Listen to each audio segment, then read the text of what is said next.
자, 오늘은 일단은 얘기하죠. 우주 초기 원소의 생성에 대한 얘기인데, 빅뱅 우주론에 대한 얘기를 할 거예요. 이 우주가 팽창한다라는 그런 개념이죠. 자, 그 우주론이 이제 나오기 전에 이제 무슨 논쟁이 있었냐면은, 아인슈타인은 정적 우주론을 얘기했어. 우주는 정지에 있다라고 얘기를 했지. 그리고 이제 프리드만이나 르메트르 이런 양반들은 우주는 팽창한다는 팽창 우주론을 얘기를 해. 웃긴 거는 이 프리드만이라든가 르메트르 이 양반들이 우주가 팽창한다는 거에 이론을 얘기한 이유가 아인슈타인의 상대성 이론을 가지고 얘기를 했거든. 근데 아인슈타인은 아니다, 정지에 있다, 우주는 그 정지에 있는 상태다, 이거를 계속 관철하기 위해서 막 새로운 우주 상수를 막 집어넣고 이런 식으로 반박을 했었어. 자, 그러다가 유명한 양반이죠, 허블. 뭐한 상관인지 모르지만은 그래도 허블 만원경은 알고 있죠. 자, 이 양반이 이제 맨날 이렇게 밤에 우주를 관측한 양반이야. 그러니까. 자, 그래서 그 양반 이름 따가지고 허블 만원경도 나온 거고.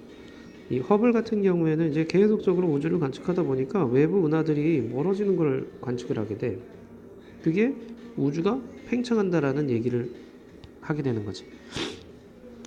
자, 그리고 이제 빅뱅 우주론이 나오게 돼요. 가모프라는 양반이 빅뱅 우주론을 이제 얘기를 하게 되는데, 그게 또 이제 반대로 얘기를 하는 게 호일의 정상 우주론이야. 자, 이 정상 우주론 같은 경우에는 어떤 얘기를 하는 거냐면, 여기 있죠. 정상 우주는 팽창을 해. 둘 다 이제 팽창 우주론에 대한 얘기, 팽창 우주론을 가지고 기본으로 얘기를 하는데, 팽창을 하되 새로운 별들이 계속적으로 생성된다 라는 얘기. 그게 이제 정상 우주론에 대한 얘기야. 그러니까 계속적으로 물질이 생성이 돼요. 우주가 팽창해도. 그래서 부분적인 밀도 부분에서 밀도가 일정하게 유지된다라는 게 그 정상 우주론이야.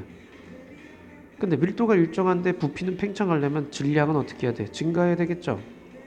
질량 보존의 법칙에 어긋나는 거지. 자, 그럼 빅뱅 우주론은 뭐냐?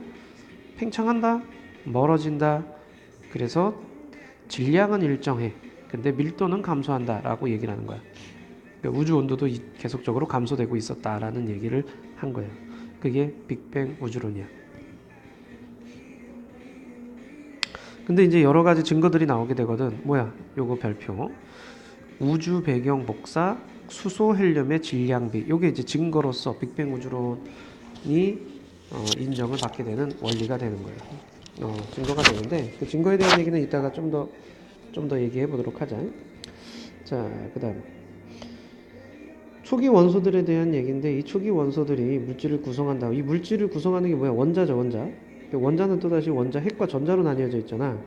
원자 핵은 또 양성자와 중성자로 나뉘어 있잖아. 우리가 이제 중학교 때 여기까지 배웠고, 자, 좀 더 들어가. 양성자나 중성자는 이제 쿼크라는 애들로 되어 있다라는 거야. 기본 입자라고 얘기를 해요. 이 전자도 그렇고요, 쿼크도 그렇고요, 다 기본 입자 개념이야. 그래서 전자는 전하를 띠고, 그 다음에 더 이상 분해해서 가장 작은 입자가 이제 쿼크, 기본 입자가 되는 거예요. 이 쿼크에는 이제 6가지 위, 아래, 맵시, 야르탄, 탑, 꼭대기, 보틈, 바닥 이렇게 돼 있죠. 경입자에 이제 전자나 중성미자라든가 이런 것들이 있는데, 우리가 이제 봐야 될 건 이제 업커크와 다운커크, 요 정도는 기억을 좀 해주셔야 돼. 이것도 역시 뒤에서 한 번 더 얘기할게. 이 양성자, 중성자는요, 쿼크들이 모여서 되는 거야. 3개의 쿼크가 모여가지고 양성자나 또는 중성자를 만들게 돼요. 양성자는 양전하를 띠죠. 중성자는 전하를 띠지 않죠. 원자 핵 같은 경우에는 양성자, 중성자가 이렇게 딱 결합해가지고 만들어진 거죠.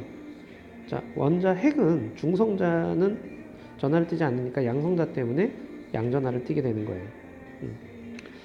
자, 그리고 원자는 이제 뭐야? 원자 핵 주변에 이제 다시 전자까지 붙어가지고 나타나는 게 원자 핵이 되는 거죠. 원자가 되는 거죠.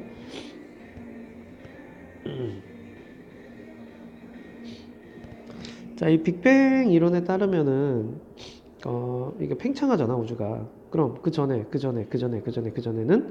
한 점에서부터 뻥 터져서 현재와 같은 우주가 되었을 것이다 라는 게 빅뱅 이론의 기본적인 얘기야. 자, 빅뱅이 처음에 일어났을 때 138억 년 전이라고 얘기를 하는데, 태초에 우주가 생겨나는 거죠. 이때는 매우 뜨겁고 밀도가 높은 한 점에서 뻥 터지는 거야. 그러니까 매우 뜨겁고 밀도가 높은 어, 완전히 물질이냐 에너지냐 알 수가 없는 상태. 그죠? 그런 상태에서 뻥 터져가지고 부피가 팽창하는 거야. 자, 이 부피가 팽창하기, 급격히 이렇게 팽창하기 시작하면서 온도가 낮아지잖아요. 그러면서 이 에너지에서 이제 물질, 쿼크, 작은 입자들이 나타나게 되는 거죠. 이런 식으로 기본 입자가 처음에 생성되는 거야. 빅뱅, 기본 입자 생성. 자, 다음 쿼크 중에서 업쿼크와 다운쿼크 있다 그랬는데 업쿼크 두 개하고 다운쿼크 하나가 만나서 양성자를 만들게 되고, 그 다음 다운쿼크 두 개와 업쿼크 한 개가 만나서 중성자를 만들게 되는 거야. 이렇게 해서 중성자와 양성자가 생성이 되는 거죠. 그리고 전자 자체는 그냥 자유롭게 움직이고 있는 상태고요. 자, 요거 이 양성자와 중성자가 처음에는 개수비가 비슷해서 1대1이었는데 점차적으로 중성자에 비해서 양성자 수가 많아지는 현상이 나타나. 요거 뒤에서 한번 얘기할게. 양성자 자체가 곧 수소 원자 핵이죠. 왜? 수소 원자 핵이 양성자 한 개잖아요. 그렇죠? 자, 그리고 빅뱅이 일어나고 약 3분 뒤에 우주 온도가 10억 켈빈 정도로 낮아졌대. 자, 이렇게 낮아지게 되면 양성자와 중성자 속도가 느려지는 거야. 그 전까지는 너무 속도가 빨라서 결합할 엄두를 내질 못했어. 운동 에너지가 너무 많기 때문에. 근데 약 3분 정도 후에 양성자, 중성자가 결합하게 되면서 수소 원자 핵만 있었다가, 양성자 하나가 수소 원자 핵이니까, 자, 헬륨 원자 핵까지 만들어지게 된다는 거지. 그죠? 자, 그 다음에 이 중성자는 이제 양성자가 결합하는 거를 단단하게 결합할 수 있도록 해주는 거고, 이 3분 이후에 이것도 체크야. 수소 원자핵과 헬륨 원자핵이 3대 1의 질량비를 갖게 된다라는 얘기야. 아까 얘기했듯이 수소와 헬륨의 질량의 비율이 빅뱅 이론의 증거 중에 하나라고 아까 잠깐 얘기했었어요. 그 증거에 대한 얘기 뒤에서 얘기할 거니까. 자, 그 다음 헬륨 원자핵보다 질량이 더 큰 애는 더 이상 생성이 안 일어나. 왜 그러냐면은 이 핵이 합성이 되려면 온도가 높아야 되는데 우주는 지금 팽창하는 중이기 때문에 온도가 높아지지 않는 거야. 오히려 떨어지고 있지. 그러니까 또 헬륨 이후의 원자핵들은 아직 만들어지지 못하고 있었다는 얘기야. 자, 그 다음 원자 생성인데 약 38만 년. 자, 3분에서 38만 년까지 쭉 가는 거죠. 그래서 10억 켈빈에서 3000 켈빈으로 온도가 낮아지게 되면은 이 전자들이 그 전까지 신나게 돌아다녀. 왜냐면 자기 에너지를 갖고 있었으니까. 그러니까 원자 핵이랑 정전기적 인력에 의해서 결합하는 것보단 자기 운동 에너지가 더 센 거야. 그래서 막 돌아다니다가 양성자가 있는, 즉 양전하를 띠고 있는 원자 핵과 전자들이 그러니까 붙들리게 되는 거죠. 전자들이. 무슨 말인지 알겠죠? 온도가 낮아지니까 에너지가 떨어져서 이 정전기적 인력에 의해서 핵의 전자들이 결합되는 현상이 나타나게 돼요. 결합되면 뭐가 만들어진다는 얘기야? 원자가 된다는 얘기죠. 자, 여기에 원자가 형성이야. 원자는 양성자, 중성자, 그리고 핵이 있고요. 그 다음에 주변에 전자가 돌아다니고 있어서 중성이어야 돼. 자, 근데 그 전까지는 뭐였어? 원자 핵 형태로 있었다라는 그런 얘기야. 알겠죠?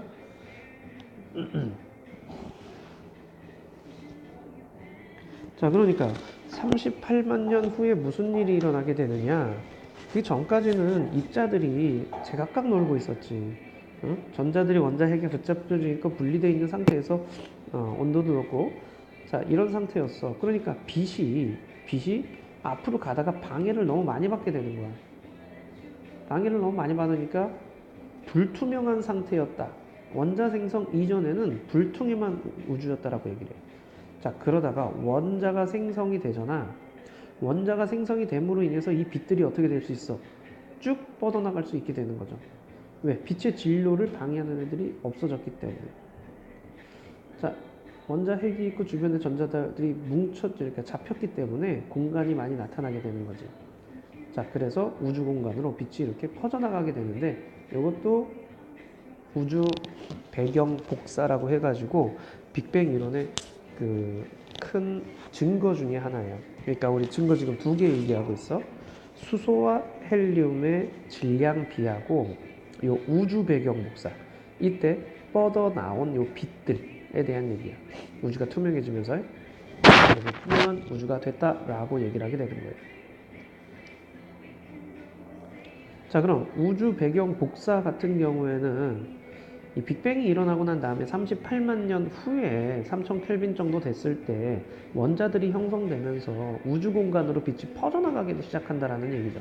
그 전까지는 입자들 때문에 빛이 이렇게 뻗어나가지 못하고 땅땅땅땅 이렇게 계속 충돌하는 형태였잖아.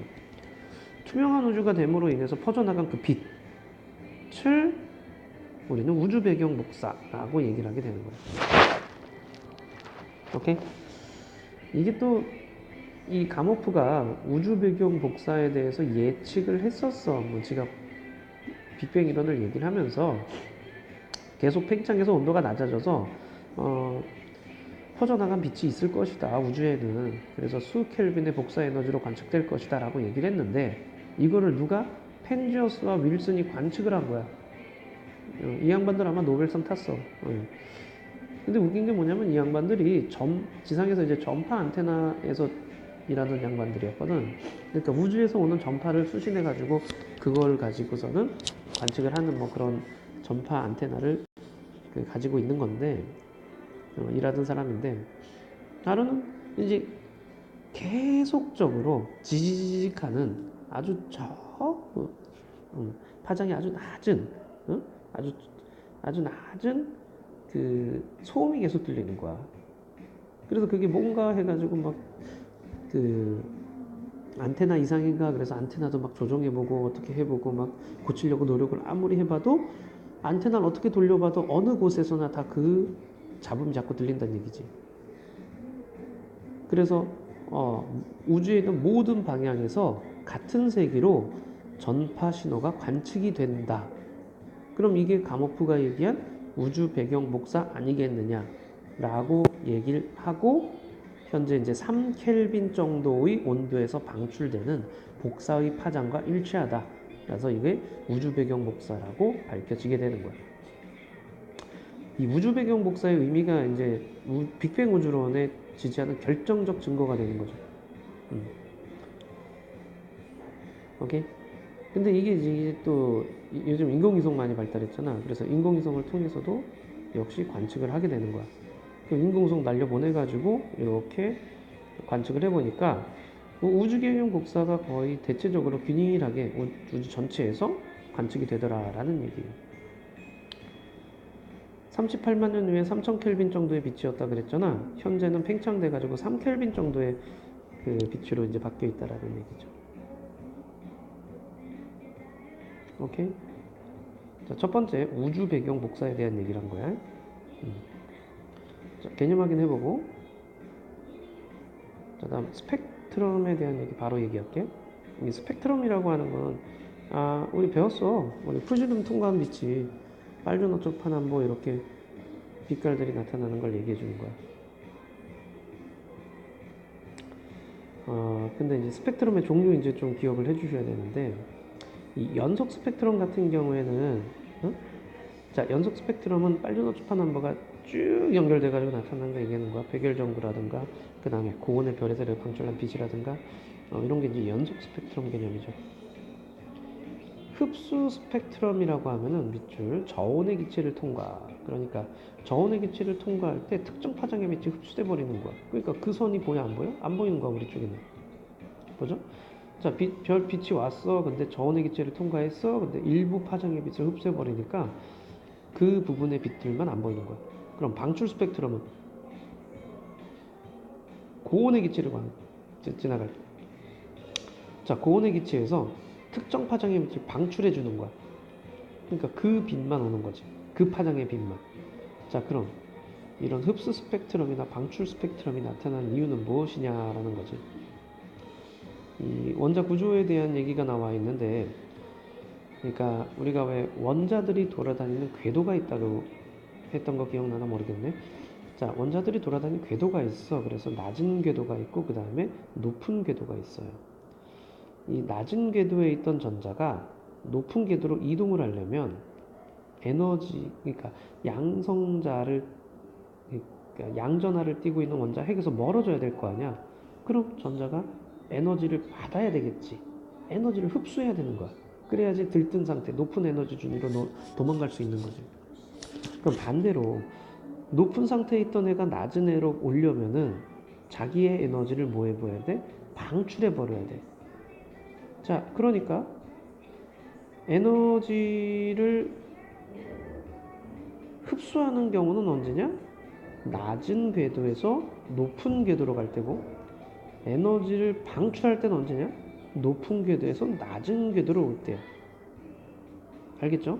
그럼 같은 원소면 여기서 흡수하는 파장의 빛과 여기서 방출하는 파장의 빛이 어떻게 써? 어차피 같은 궤도니까 같겠지. 그러니까 같은 원소면은 흡수선과 방출선이 같아요. 그래서 흡수 스펙트럼에 해당하는 흡수되는 검은색으로 보이는 부분하고 방출 스펙트럼에 해당하는 방출선의 위치가 같다라는 얘기야. 그럼 흡수선이나 방출선을 알면은 그게 어떤 원소로 되어 있는지, 어떤 파장을 흡수했는지에 따라서 원소들마다 다르니까, 원소마다 스펙트럼의 선의 위치가 다르기 때문에 어떤 원소인지 알 수 있는 거고, 선의 폭을 가지고서는 폭을 통해서 원소의 밀도까지도 질량비를 알 수 있다는 얘기야. 우리가 별빛이라든가 이런 걸 봐가지고 거기 대기에 어떤 원소들로 이루어져 있다는 것들을 어떻게 하느냐면 이런 스펙트럼 분석을 통해서 알게 되는 거예요. 원소의 종류, 양, 표면 온도 이런 것들을 이 스펙트럼을 통해서 분석을 한다라는 얘기야. 우리 태양도 마찬가지야. 우리 태양 같은 경우에는 연속 스펙트럼이라고 흔히 얘기를 하는데, 근데 그걸 확대 해가지고 보게 되면은 이런 흡수선들이 미세하게 나타나 있다라는 거지. 이 시꺼먼 선들 보이죠? 이게 태양의 스펙트럼이 되는 거야. 그래서 그걸 분석해서 태양 대기가 수소, 헬륨, 나트륨 등의 원소로 구성되어 있다는 걸 알아내게 되는 거고요. 스펙트럼 알겠죠? 자, 보세요.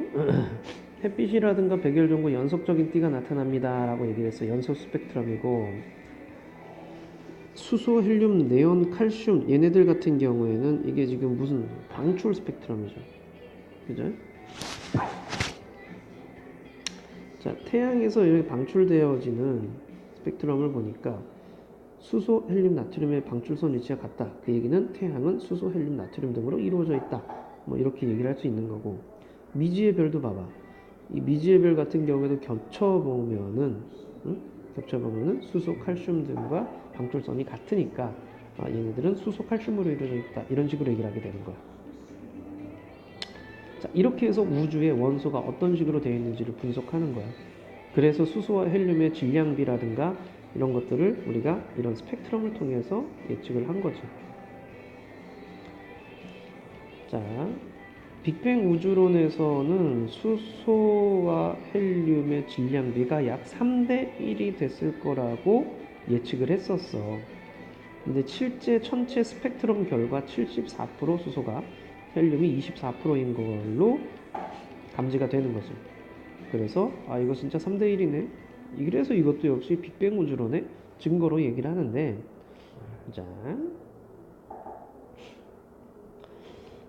자, 먼저 쿼크들이 결합을 해서 양성자, 중성자가 되는 시기 기억나? 이제 쿼크가 발생을 하고 걔네들이 결합을 해서 양성자, 중성자가 된다 그랬죠. 그때 처음 양성자, 중성자 만들어졌을 때는 개수비가 거의 비슷했어요. 자, 개수비가 비슷했는데 양성자하고 그 다음에 중성자가 있으면은 질량이 누가 더 상대적으로 크냐면 중성자의 질량이 좀 더 커.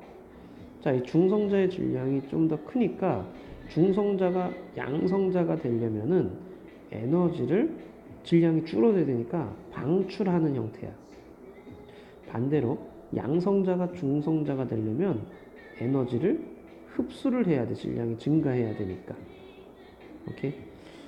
자, 처음엔 비슷했는데 온도가 낮아지니까 중성자는 양성자로 변할 수 있어. 왜? 자기가 가진 에너지 방출하면 되니까. 하지만 양성자가 중성자로 변하지 못하는 거야. 왜? 양성자가 중성자 되려면 주변에서 에너지를 갖고 와야 되는데 우주 온도가 낮아지다 보니까 양성자가 중성자로 될 만큼의 에너지를 못 얻어. 그러니까 계속 뭐만 일어나? 중성자가 양성자로만 되는데 이때 당시의 비율이 7대 1이야. 왜 7대 1이 된 후에 양성자 개수는 더 이상 증가하지 않고 중성자가 다 양성자로 안 변했느냐? 헬륨 결합 때문에 그래요. 헬륨 원자 핵이 생성되니까 중성자가 어떻게 되버린가? 결합돼 버리는 거죠. 자, 그래서 7대 1의 비율인데 이때 봐봐. 헬륨을 만들어낼 때 양성자 2개랑 중성자 2개 결합한다 그랬지. 요게 헬륨이 되는 거야. 그 다음 양성자 하나하나가 전부 다 수소 원자 핵이잖아. 이게 다 수소야. 수소 12개, 헬륨 원자 핵 1개. 그죠? 그래서 수소가 12개가 되고 헬륨이 1개, 12대 1의 개수비를 가지게 되는데 헬륨 1개에는 양성자, 중성자가 몇 개 있어? 합이 4개가 있죠. 그러니까 질량으로 따지면 12대 4가 되는 거야. 그래서 질량, 수소와 원자의 질량비가 3대 1이라고 얘기를 하게 되는 거야. 알겠죠? 자, 이래서 이제 그 수소 헬륨의 질량비가 3대 1이 된다라고 예측을 했던 거고 실제 관측해본 결과, 스펙트럼 분석 결과 3대 1인 걸 알아내. 우리가 왜 빅뱅 이론이 맞다라고 얘기를 하게 되느냐? 이런 우주 배경 목사나 수소 헬륨 질량비를 통해서 빅뱅 이론이 맞다라고 현재 얘기를 하고 있는 중이죠. 알겠죠? 역시 또 개념 확인 문제 풀어보시고요. 그 다음에 요거 이제 한번 정리해보자. 자, 빅뱅 우주론. 빅뱅 같은 경우에는 처음에 이제 그 한 점에서 초고온, 초밀도의 한 점에서 빅뱅 대폭발이면서 우주가 팡 하고 모든 물질과 에너지, 이게 지금 현재 모든 우주가 태양이 뭐 저기 별들이 전부 다 몇억 개, 몇십억 개의 별들이 막 한 점에 모여 있다라고 상상해 보시면 돼요. 자, 그래서 A 지점에서 펑 터지면서 기온이 낮아지면서 기본적인 입자들이 형성되는 거야. 기본 온도가 낮았다 그래서 1000조 켈빈이라고 상상하고, 자, 그러다가 좀 더 지나고 나니까 코크들이 결합을 하죠. 온도가 좀 더 낮아졌죠. 그죠? 자, 그러면서 결합을 해요. 초기에는 1대1이었는데 나중에 7대1까지 변한다 그랬죠. 자, 그 다음 약 3분 후 헬륨 원자핵이 만들어진다 그랬지. 자, 그래서 중성자, 양성자의 결합으로 인해서 헬륨 원자핵이 만들어지면서 약 3대1의 질량비를 갖게 되는 거야. 그죠? 자, 38만 년 후 3000켈빈 정도 되다 보니까 전자들과 원자 핵이 결합을 해서 수소와 헬륨 원자가 나타나게 되고, 자, 그래서 이때 빛이 퍼져 나가기 시작하고 이게 우주 배경 목사가 되는 거죠.